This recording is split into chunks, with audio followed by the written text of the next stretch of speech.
سلامونه، زه سعید شینوار یم او سپینو خبرو ته مو یو وار بیا هرکلی کوم. په طالبانو کې وخت نا وخت د اختلافات او واضح کومه نوې خبره نه ده او تازه بیا د دوی د ځانمرګو د مشر خلیفه سراج الدین له څرګندونو نه پراخ بحثونه جوړ شوي او د طالب مشرانو په ویناوو کې د نظام دفاع، اختلافات، د امیر د اطاعت، د امیر د بدیل، د خلکو پر رایو حکومت، د خلکو ویرولو نه ډډه، د زغم نشتواله او د ځان خپلسري امیر بللو کلمې زیاتې شوي دي. خلیفه سراج الدین څو ورځې وړاندې خوست کې خلکو ته وویل د خلکو د ذلیلولو نه باید لاس واخیستل شي، خو ورپسې جوخت ملا ندیم یوه بله غونډه کې وویل د خپل ځان څخه امیر مه جوړوه چې نظام درته حتی حوزه هم وسپارله، همغه دنده کې بوخت اوسه او په خپل سر اخوا دېخوا مه ځغله. د دې خبرو جواب بیا د حقاني شبکې بل غړي ملا نجیب داسې ورکړ چې موږ د اوسني امیر بدیل نه وینو. خو د طالبانو زعیم بیا تازه بیان ورکړی دی چې د دوی په نظام کې شامل هر سړی دی خپل حد او صلاحیت وپېژني او له خپل اختلاف نه دی ډډه وکړي. له دې سره هممهاله خو ملا کبیر بیا ګواښ کړی دی چې که دنیا غواړي موږ نه ورته مشکل جوړ نشي نو دنیا دې هم زموږ سره ګزاره وکړي. د امر بالمعروف وزیر بیا په ټولو باندې دا فرض ګڼلی ده چې د دوی له نظام نه دفاع وکړي. په طالبانو کې دا ګنګوسې او خبرې بیا ولې راپورته شوي دي او دوی د حقاني شبکې په شمول له نړۍ نه څه ویره اندېښنه احساس کړې چې داسې څرګندونې یې زیاتې شوي دي. په اروپا کې میشت پروفیسور عثمان روستار ترکې طالبان ډېر ښه پیژني او حتی د دوی له اوسني امیر ملا هیبت الله سره یې ناسته هم کړې ده. نن یې زموږ بلنه منلې او ټولې پوښتنې به ورسره مطرح کړم. ستړي مه شئ، په خیر راغلی. ډېره مننه شینواري صاحب، تاسې دا مننه چې دغه بحث زمینه برابره کړې ده. کور ودان ترکه صاحب، دغه وروستیو کې پاکستان سره ناندرې لږې سړې شوې، د طالبانو ترمنځ یو غونډه کې یو مشر یو څه وایي، بله غونډه کې بل مشر د هغې جواب ورکوي، بله غونډه کې بل مشر یا کشر په د هغوی جواب ورکوي، بله دا د بالاخره اعلامیه د مشر یې راغله د لوی مشر د زعیم یې چې اختلافاتو نه ډډه وکړي او هر سړی د خپل صلاحیت وپېژني. دغه خلک داسې فکر کوي چې ګواکې د دوی ترمنځ اختلافات بیا راپورته شوي دي. ستاسو تحلیل څه دی؟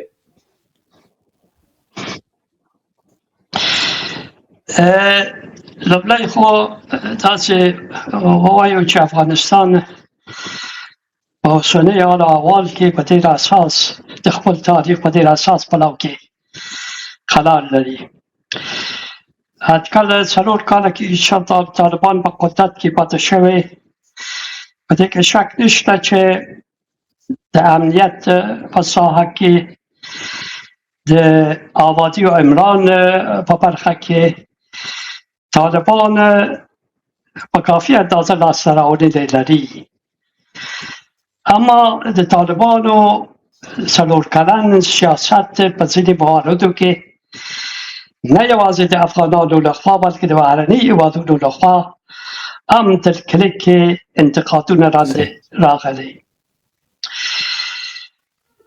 خو په دغه وروستي وختو کې د طالبانو ترمنځ د اختلاف موضوع مطرح شوی. اختلاف یو تاریک په منځ کې طبیعي خبره ده، اما د طبیعت او دغه طبیعي حالت نه هغه وخت وځي چې اختلاف په دشمنی تبدیل شي او بالاخره د یو قوم تاریک او تنظیم د غړیو په منځ کې وسلوال تقابل و تکر رامنځته شي.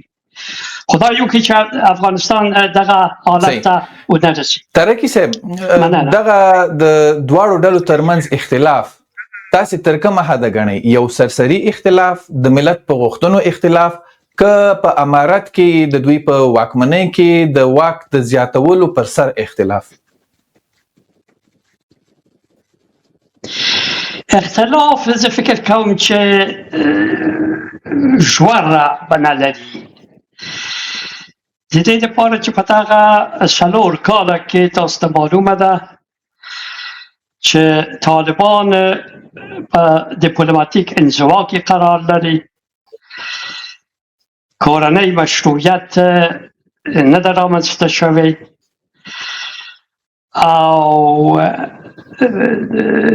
افغانستان په ملګرو ملتونو کې په نړیوالو سازمانونو کې خپل غږ پورته کولی نشي. 2 واره د افغانستان قلمرو د پاکستان لخوا تر بریدونو لاندې ونیول شو، بې له دې چې طالبان په دې وتواني کې دغه بریدونو ته په کلکه ځواب ووایي. او بالاخره هماغسې چې ټولو ته معلومه ده 4 کاله کېږي چې د افغانستان نیمایي وګړي جنکیان ښځو د خپل حقونو نه محروم شوي. دغه ټول پروګرامونه باید د حل لارې دغه پروګرامونو لپاره د حل لارې را پیدا شي. او د دې لپاره چې د حل لارې پیدا شي د طالبانو په منځ کې بحثونه جریان لري. او دغه بحثونه د دې لامل ګرځېدلي دي چې اوسنی وخت کې د طالبانو د تحریک په منځ کې شخړه او اختلاف را پیدا شي. هماغسې چې ما مخکې ویل خدای وکړي چې دغه اختلاف دومره ژور ونه شي چې د طالبانو په منځ کې د ټکر او تقابل لامل وګرځي. تاسې خو وویل چې خدای دې نه کړي چې د ټکر لامل وګرځي، خو ښکاري درته څنګه؟ یو بله خبره دا ده چې دا خو منئ چې یا فکر کوئ چې دا رښتیا د خلک وایي چې د کندهار طالبان، حقاني طالبان او اصلاح طلبه طالبان دا بیلې بیلې ډلې دي؟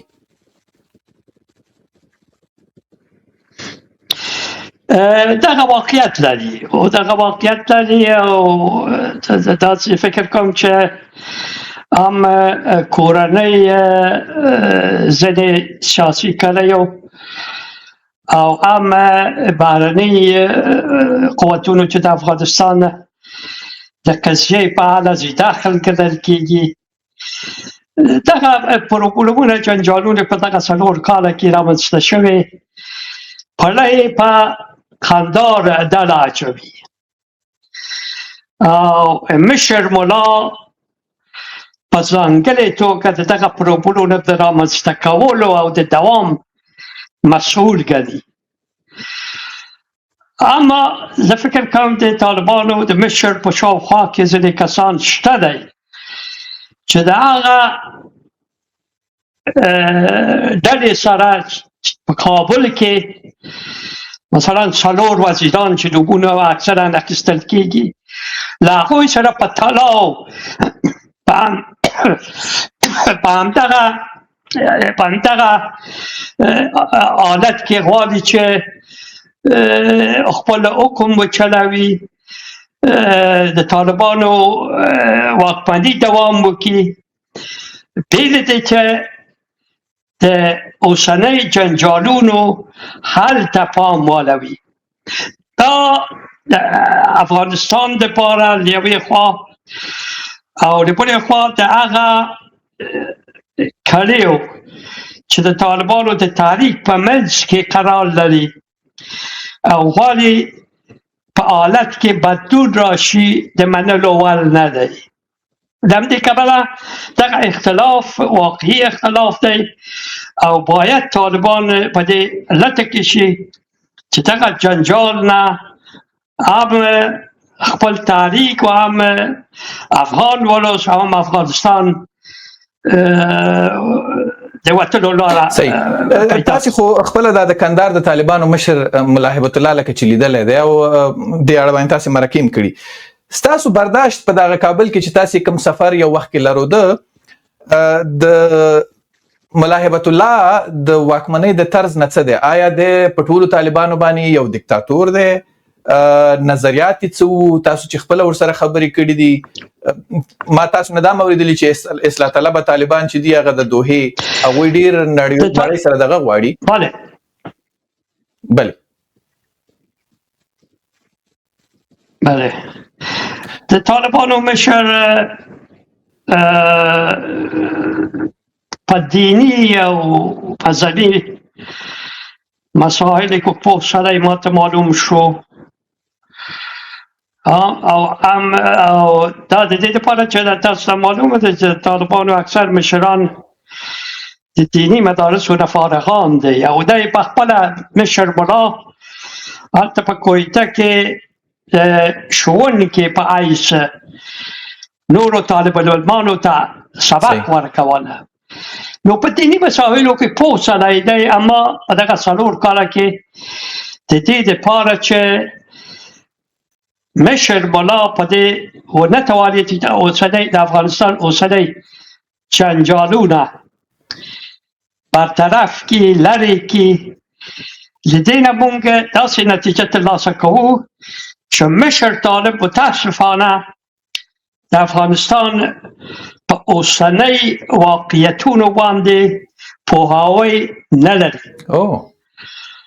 او فقط د همغه چوکات چې دی زده کړی غواړي چې افغانستان په دغه چوکات کې همغسې وساتي او د دې لامل ګرځېدلی چې بهر د چوکات نه له یوې خوا او د چوکات دننه د بلې خوا د ځینې بدلون غوښتونکي اصلاح غوښتونکي لخوا د مشر طالب او د هغه ملګرو په وړاندې اعتراضونه پیدا شي او دغه اعتراضونه په اختلاف بدل شي او اختلاف ډېر احتمال لري که دوام وکړي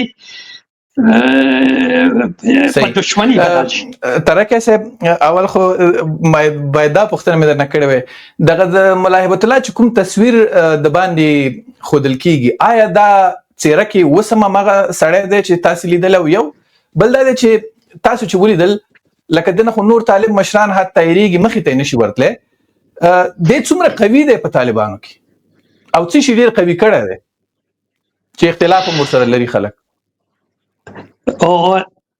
او زه داسې فکر کوم چې ګوره دغه تصویر خو څو واره زه فکر کوم د ستاسې د پروګرام له لارې هم ما ویلی چې هغه تصویر او انځور چې د طالب مشر لخوا په مطبوعاتو میډیا کې خپره شوې کت و مت د طالب مشر سره سمونوالی لري، هیڅ په دې کې شک نشته چې طالب مشر هماغه دی چې تاسې تصویر و انځور یې په میډیا او مطبوعاتو کې لیدلی. پاتې کېږي دغه یو لږ دغه رادیکال دریځ چې طالب مشر د خپل ملګرو سره یو ځای د افغانستان د اوضاعو په اړه نیولی. زما له نظره د دغه دریځ له لارې طالب مشر غواړي چې خپل اړیکې له صفوفو سره د لیکو سره چې اکثرا د پاکستان و د افغانستان د دینی مدارسو نه فارغ شوی برقرار وساتي. که طالب مشر په خپل دریځ کې کوم اصلاحي بدلون راوړي، داسې فکر کوي چې ډېر احتمال لري چې طالب صفوف د طالب د مشرتابه څخه ناراضه شي او دغه ناراضي د تکر او تقابل سبب ګرځي او هغه عقیدوي وحدت چې په دغه 4 کاله کې د طالبانو د لیکو له یوې خوا او د مشر له بلې خوا موجود دی او هغه تر سوال لاندې راوستل شي.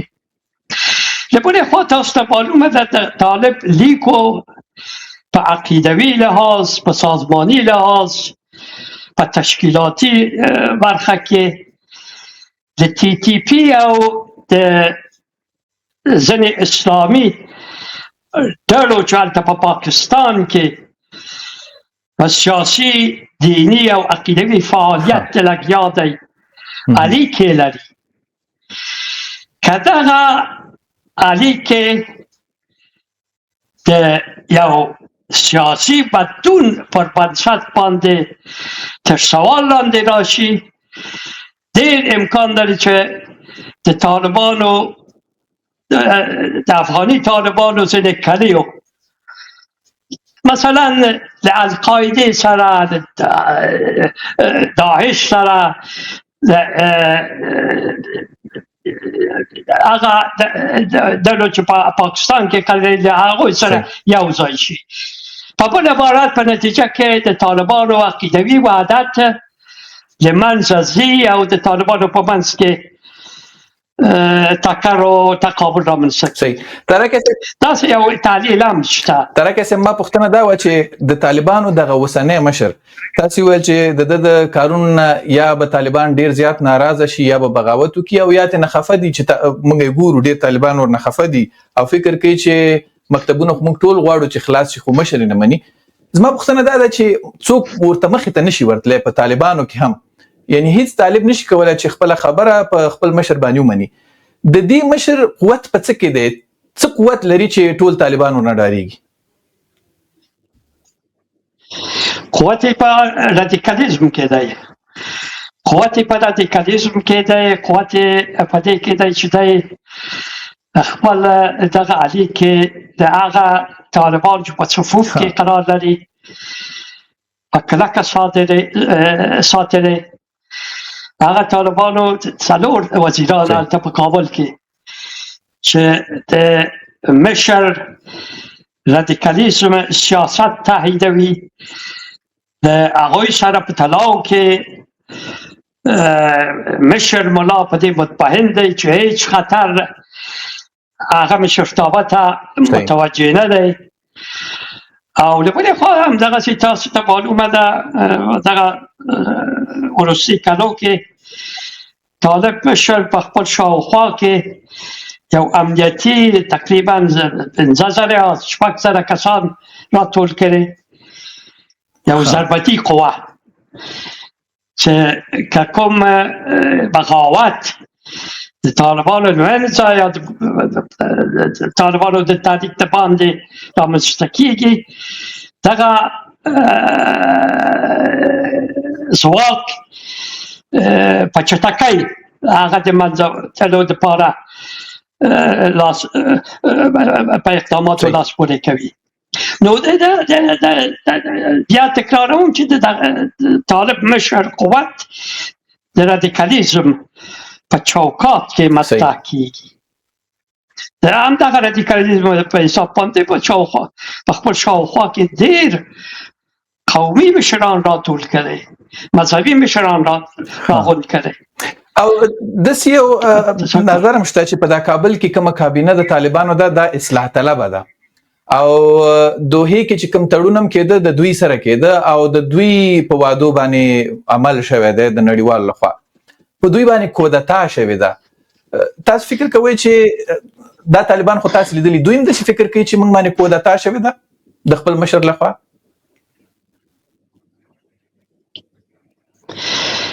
کودتا خو تر یوې اندازې پورې واقعیت لري.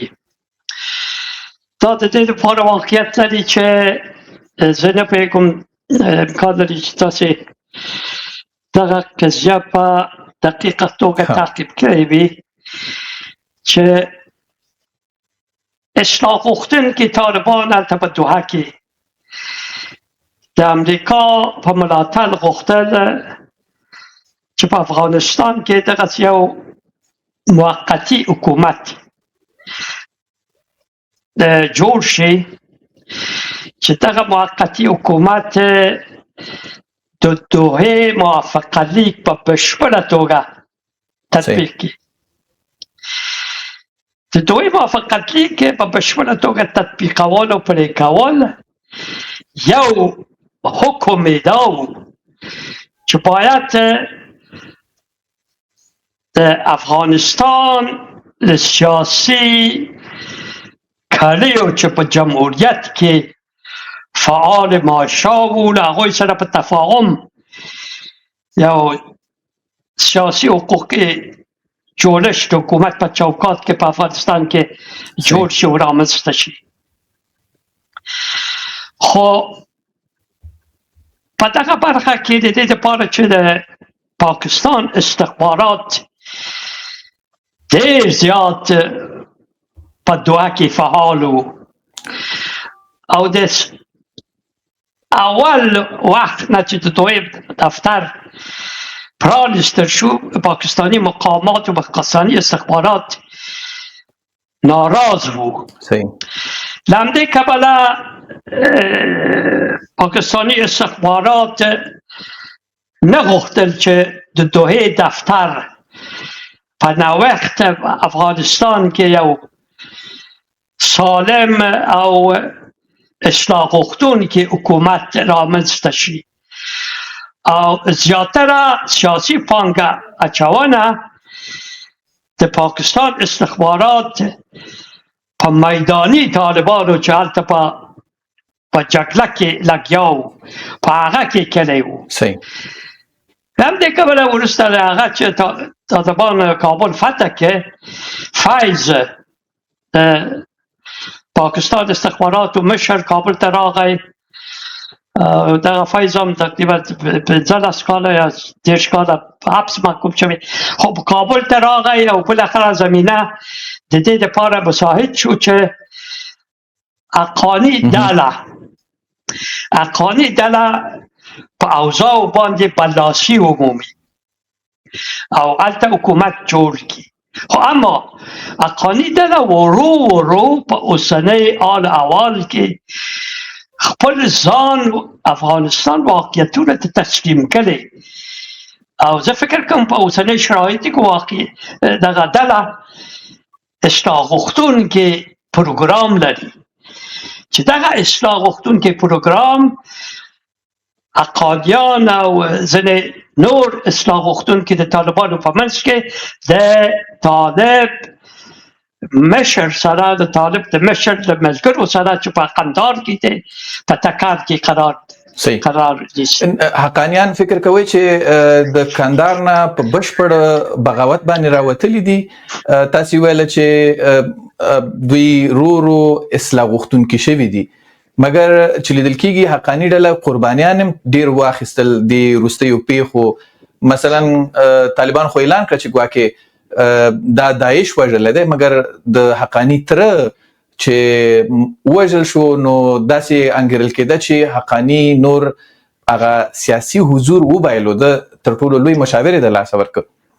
فکر کوئ چې هم باغیتوب خواته روانه ده دا ډله او هم چې د کمزوري کېدو خواته روانه ده؟ څه فکر کوئ دا څه ډول یو ډله ده، څه غواړي؟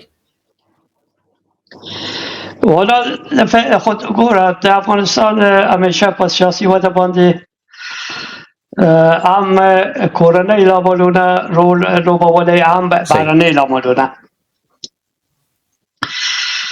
دغه کورنۍ لاملونه او بهرنۍ لاملونه دواړه چې یو ځای کو، زه فکر کوم دغه بدلون غوښتونکي، اصلاح غوښتونکي د قوت د ځواک د جوړېدو په حالت کې دی او په ځانګړې توګه په دغه برخه کې نړیوال فشارونه هم خپل لور لوبولی. اقتصادي فشار، سیاسی فشار، دیپلماتیک فشار او امنیتی فشار. دغه د دې لامل ګرځېدلی چې رادیکالیزم د طالبانو له منځه ورو آشې ته ولویږي او دغه بدلون غوښتونکي، اصلاح غوښتونکي ځواک سر راپورته کړي. داسې فکر نه ترکه صاحب، څنګه د حقاني په حضور کې یو بدلون امکان لري؟ تاسو فکر کولای شئ چې حقاني د طالبانو راتلونکي امیرالمؤمنین کېدای شي؟ ځکه د هغه دیني پوهه نه لري چې خلک وایي چې ملا هیبت الله لري. بل دا دی چې د کندهار اوسېدو په وجه باندې هیبت الله هم یو برتري لري په طالبانو کې. بل دا دی چې ما چې اورېدلی دي کندهار کې د ملا هیبت الله اوسېدو یو ډیر ستراتیژیک سختوالی رامنځته کړی. هغه دا دی چې هغه تر غزني پورې خپل کمربندونه غځولي دي، یعنی د کابل نه په هغه پسې ورتګ یا کودتا کېدل دا امکان ختم کړی دی. بل دا دی چې حقاني شبکې نه ډیر واک او صلاحیت حتی په خوست کې اخیستل شوی دی. لکه دغه یو تاسو ویل چې اصلاح غوښتونکي طالبان په یو قوت بدلیدونکي دي، واضح خو دا ده چې دا په یو ډیر ضعیفه حالت کې اوس اچول شوي دي. و فکر کوم چې دغه خبره دومره زیات سم ماته نه ښکاري چې مشر ملا خپل نفوذ په لوی قندار کې پراخه کړی وي. اما په جنوبي سیمو نه یوازې په خوست کې، په پکتیا، پکتیکا او جنوبي سیمو کې د حقاني ډله د نفوذ د پراختیا په دغه 4 کاله کې موږ نښې نښانې وینو چې دا واقعیت لري. اما خبره په دې کې ده، اصلي خبره په دې کې ده چې موږ څنګه کولی شو چې دغه مشر ملا دې ته متقاعد کو چې افغانستان په اوسنۍ شرایطو کې په ډېر بد حالت کې قرار لري او باید دی خپل مسئولیت ادا کړي، د خلکو په وړاندې، د افغانانو په وړاندې دغه مسئولیت ادا کړي. په دغه برخه کې زما له نظره 2 الټرناتیفونه موجود دی. یو دا چې مشر ملا د طالبانو تحریک یوه کانګره راغواړي. په دغه غونډه کې چې د طالبانو د تحریک د استازي نه جوړه شوې مشر ملا غونډې برخوالو ته وایي چې افغانستان د ګڼ شمېر پروبلمونو سره مخ دی او تاسې غواړئ چې دغه پروبلمونه زما په وجود و موجودیت دوام وکړي یا بل مشرتابه غواړئ. که د طالبانو تحریک بالاخره په دې موافق شو چې مشر ملا خپل دغه مشرتابه او خپل رهبري او زعامت ته ادامه ورکړي، خو د افغانستان پروبلم امکان لري چې ادامه پیدا کړي او نه یوازې ادامه پیدا کړي که نور جنجالونه هم ورباندې اضافه شي. که مشر ملا ته د طالبانو تحریک استازی موافق رای ورنکړي، باید مشر ملا د خپل دینی وجیبه، د خپل دغه اسلامي او افغاني او پښتونولي د ضوابطو پر بنیاد باندې دغه تحریک غونډې ته، کانګرس ته خپل استعفا وړاندې وکړي او دغه تحریک امکان لري چې یو بل مشر ته د رای اعتماد ورکړي. اما ستاسې دغه د پوښتنې بل اړخ دا چې هغه دغه بل مشر آیا سراج الدین کولی شي چې سراج الدین حقانی اوسي؟ زه فکر کوم چې دا طالبانو د تحریک استازولي پورې اړه لري چې دغه مدیریت چې دغه تحریک د کانګرس د جوړولو په برخه کې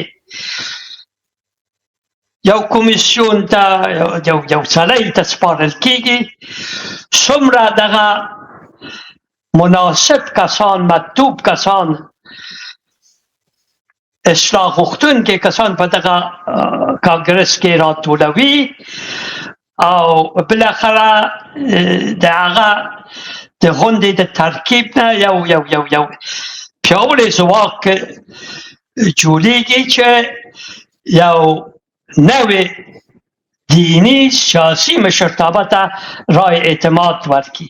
اما کله چې دغه رای اعتماد ورکړل شو، زه فکر کوم چې ټول د طالبانو صفوف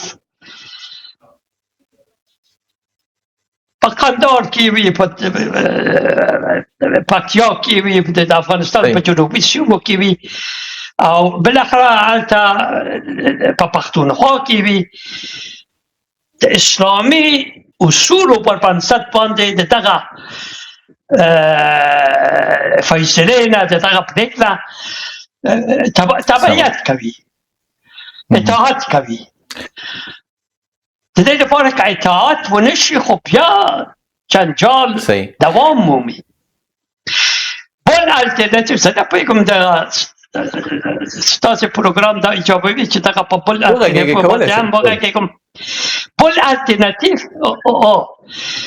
الټرناتیو دا دی چې مشر ملا د لویې جرګې د جوړېدو په مقصد د نوښت په لاس کې واخلي. په دغه لویه جرګه کې چې په هغه کې د طالبانو استازي د مختلفو مدني ټولنو که دغه مدني ټولنو نه د جمهوریت د سقوط راهیسې څه شی پاتې وي، مدني ټولنې استازي، قومي مشران، مذهبي مشران، د ولس نمایندگان راټولیږي په دغسې یو پراخه حقوقي جوړښت چې په لویه جرګه کې جوړه شوې. هماغه غوښتنه چې مشر ملا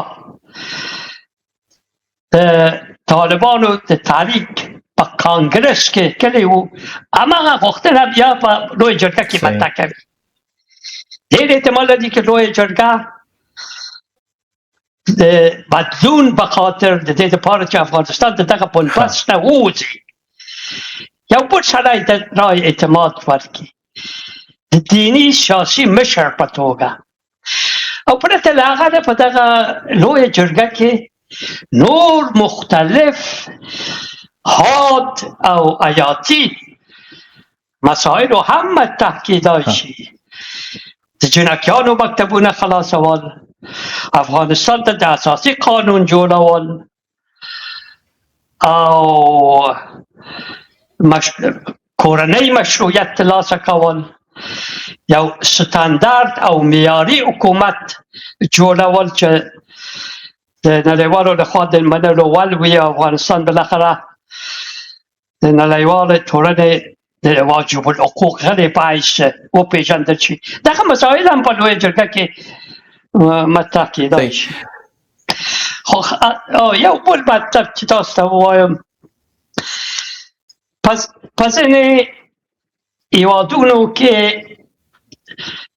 دغه اختلافات چې د یو دیني تحریک و تنظیم ترمنځ رامنځته کېږي زیاد دوام نمومي.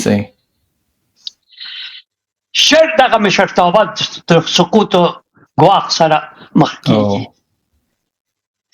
په افغانستان کې هماغسې وشو. تاسو معلومه ده چې وروسته د هغه نه چې شورویان د افغانستان نه خپل عسکر وایستله او بالاخره مجاهدین راغی. د مجاهدینو په منځ کې ټکر اټکل 4 کاله ادامه وموند، تر څو چې په 4 کاله په ختمېدو د مجاهدینو حکومت له لنګېدو او سقوط سره مخ شو. د افغانستان نه چې تېر شو، موږ په نورو اسلامي هېوادونو کې ګڼ شمېر مثالونه لرو چې دغه اختلاف با دشمنی بدلیږي او دغه دشمنی د یو اسلامي تحریک په منځ کې د سقوط باعث ګرځي. په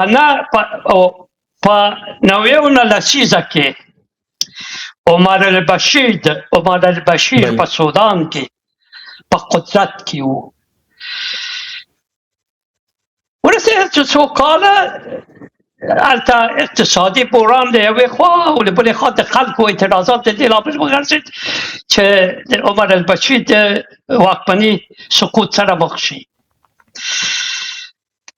په سومالي کې په 2006 کال د اسلامي اتحاد نهضت د کورنۍ جګړې او کورنۍ اعتراضاتو په نتیجه کې د سقوط سره مخ شو.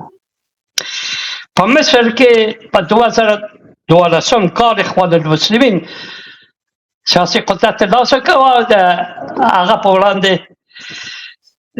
جنرال مسی نومېده، زه فکر کوم هغه کودتا وکړ او اسلامي مشرتابه لګېدو سره مخ شو. په یمن کې په 1942 کال زیدي امامت یو دغه دینی او عقیدوي جوړښت و. څو کال وروسته کورنۍ جګړه پیل شو، دغه امامت هم سقوط وکړ. په تونس کې په 2011 کال النهضت یو دیني ځواک و چې 2 کال ترې کال په قدرت کې پاتې و او ورپسې یو سیاسي ژوره بحران په تعقیب د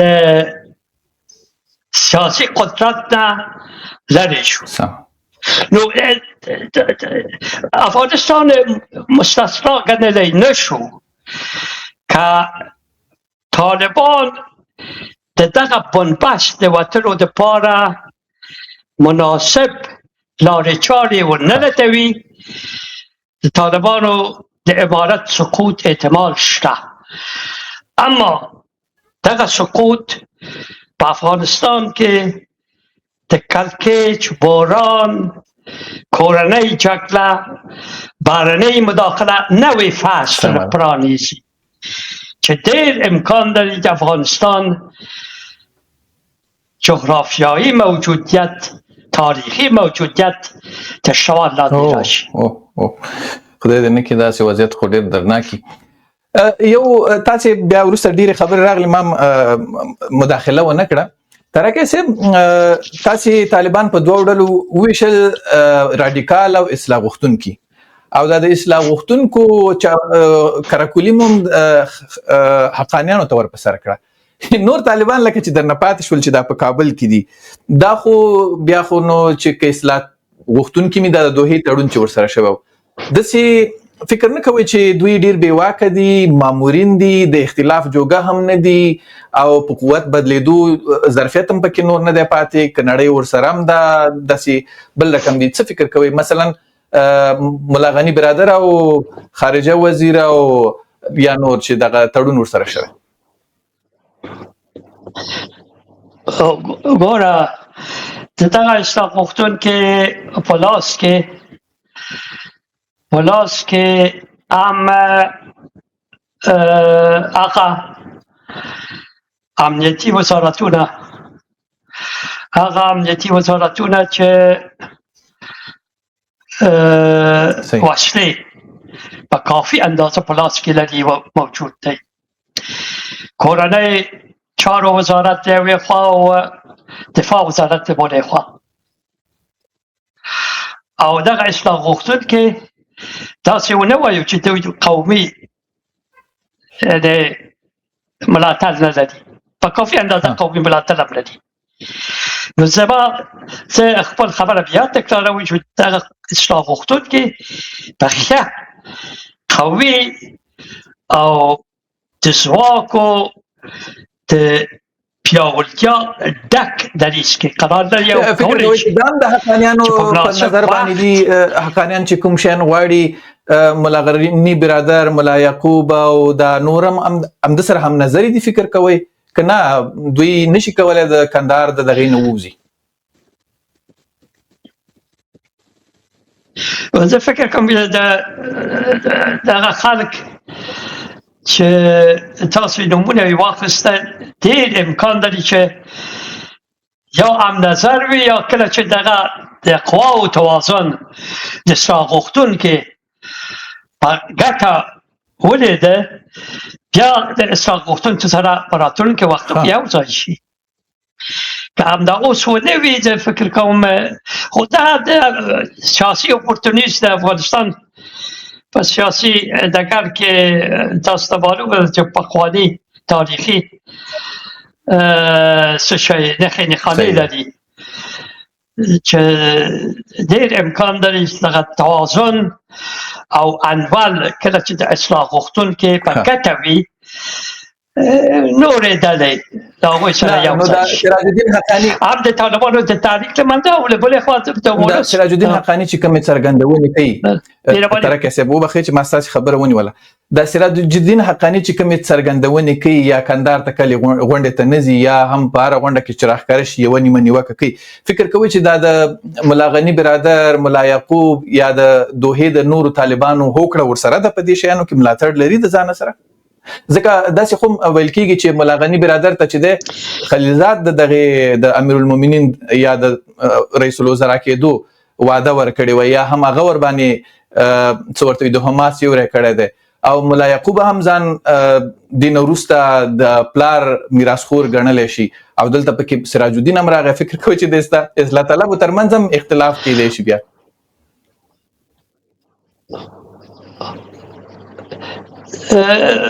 زه فکر کوم که دغسې استدلال وکړو زیاتره ډېر امکان لري چې دغه څه شی خپل تخیلات و تصورات د افغانستان په سیاسي وده باندې دخیل وکړو او له همدې کبله زه هماغسې چې ما مخکې ویل کله چې په افغانستان کې یا تحریک طالبان افغان کانگره دایرگی یا دغه د اختلاف دغه موضوع په یو لویه جرګه د استازیتوب په یو لویه جرګه کې مطرح کېږي. هلته کله چې د طالبانو استازی د خلکو استازی د نورو سیاسي دینی شخصیتونو په استازیتوب پرېکړه وکړي، زه فکر کوم د هغه په وړاندې هیڅ عاقل بالغ او د درک خاوند سړی کولی نه شي چې هغه په وړاندې ودرېږي او په بغاوت لاس پورې کړي. صحیح. د دې لپاره چې دغه بغاوت معنی دا ورکړي چې موږ غواړو چې افغانستان لا زیاتې تباهي خواته ودرو. سمه ده.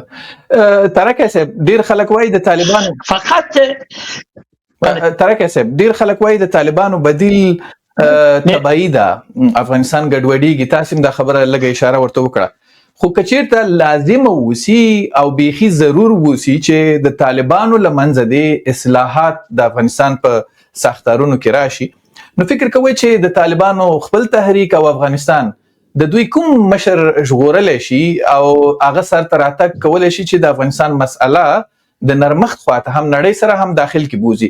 مثلا څو کسان دي، ملا غني برادر دی، ملا یعقوب دی، سراج الدین حقاني دی، او فکر کوئ چې بیا به د دوی ترمنځ ټکر څومره ناممکن دي؟ تاسو خو ویل چې یو قانع انسان باید د یو ښه انتخاب په برخه کې بغاوت ونه کړي، خو بیا هم طالبان دي چې اوس بغاوت یا دغه اختلافاتو بوی راځي بیا هم کیدی شي. د مشرتابه مدعیان د کاندید په حیث د داوطلب په توګه خپل ځانونه په هغه د استازیتوب په لویه جرګه کې کاندیدوي چې لویه جرګه د مشرتابه د ټاکنو دپاره پرېکړه کوي. دغه کاندیدان هماغسې چې تاسو اشاره وکړه ممکن دغه ملا عمر، حقانی، ملا برادر او دغه کسان وي، نورو کسانو دغه ډلې سره یو ځای شي. مقصد چې پرېکړه په دیموکراتیکه توګه، البته کله چې زه دیموکراتیک وایم زما مقصد دغه قبیلوي افغاني دیموکراسي ده چې په لویه جرګه کې تمثیلېږي. لوی جرګه تصمیم نیسي، پرېکړه کوي چې بالاخره صحیح. مشر څوک. او زه به دا پوښتنه یو وارې بیا دې دپاره تکرار کوم چې اوس د موضوع حل راوځي. د طالبانو ترمنځ ملا ندیم، ملا حنفي، سراج الدین حقانی د کورنیو چارو یو بل معاون دی او همداراز بالاخره د دوی زعیم دا بیانونه ورکړل، یو ډول ګواښونه هم پکې تیر راتیر شول او خلکو نه ځورولو نه رانیولې تر د امیر د بدیله پورې څرګندونې پکې وشوې. معنا دا چې اختلاف ښکاره شو. تاسې مو منله چې اختلاف شته دی.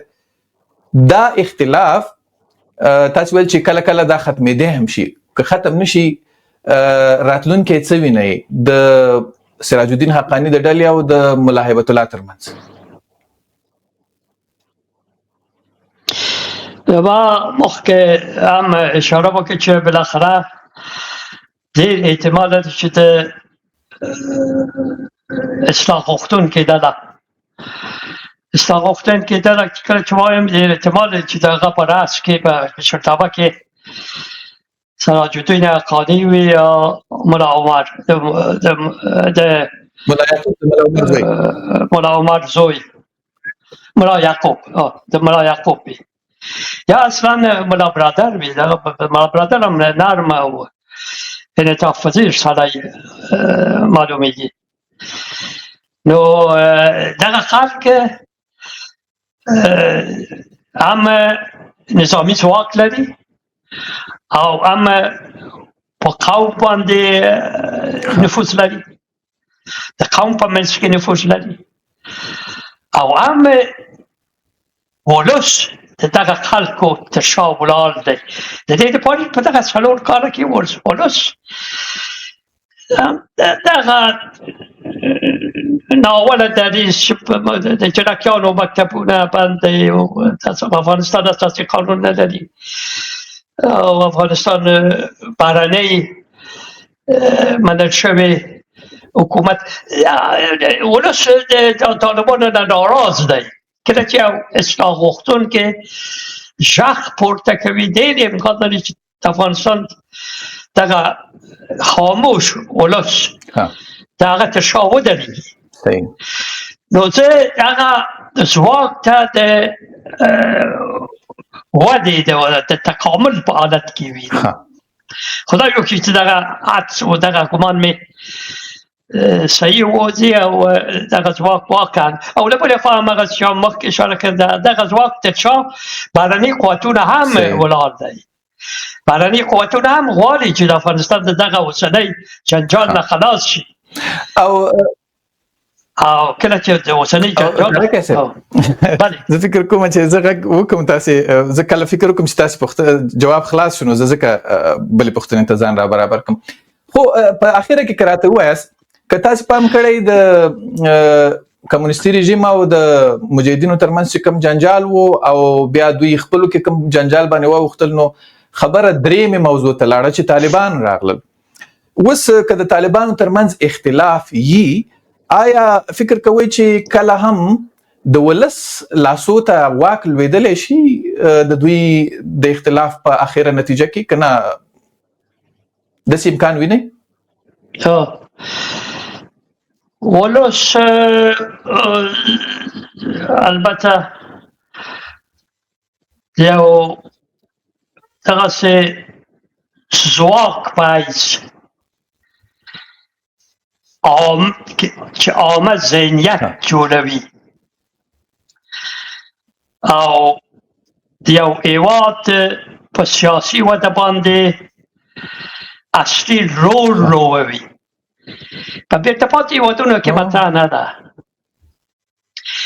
په بیرته پاتې هېوادونو کې قدرت د فیزیکی تعاملاتو پر بنسټ باندې ترلاسه کېږي. یو مذهبي ځواک، قومي ځواک، کله چې د وسلې خاوند شي فقط د زور له لارې سیاسي قدرت فتح کوي، خپل نظام جوړوي او پر خلکو باندې د خپل غوښتنې تپوي. د افغانستان د نیم پیړۍ تاریخ ته چې مونږ کتنه وکړو، د افغانستان سیاسي وده په همدغه چوکات کې مطرح شوی. بناهن هغه چې تاسې اشاره وکړي چې باید آیا خلک دې ته جوګه کېږي چې په اوضاعو باندې واکمن شي او بالاخره خپله خبرې وکړي، د حکومت جوړولو په برخه کې د نظام د جوړښت په حصه کې د خپل کورنۍ سیاست او بهرني سیاست د تګلارو په جوړولو کې زه فکر کوم چې دغه تخیل دی او تصور دی او د افغانستان اوسنۍ شرایط مونږ ته حکم کوي چې دغسې تخیلات باید مونږ د سره ایسته وغورځوو او واقعیتونو ته ځان تسلیم کړو. همدا اوس طالبان یو واقعیت دی، یو کلک د زور پر بنسټ باندې واقعیت چې تر هغه وخته پورې د دغه واقعیت په وړاندې زور استعمال ونه شي، دوی د قدرت نه لرې کېدای نه شي. دغه زور هم د کور به دننه هیڅ امکان نه لري. دغه زور باید د بهرني قوتونو لخوا استعمال شي. بهرني قوتونه هم زه فکر کوم د افغانستان د واقعیتونو حالاتو په نظر کې نیولو سره او د مخکنۍ تجربې د لرلو سره هیڅ جرأت نه کوي چې افغانستان خواته په بده سترګه وګوري. ډېره زیاته مننه. کور ودان چې وخت مو راکړ ډاکټر صاحب.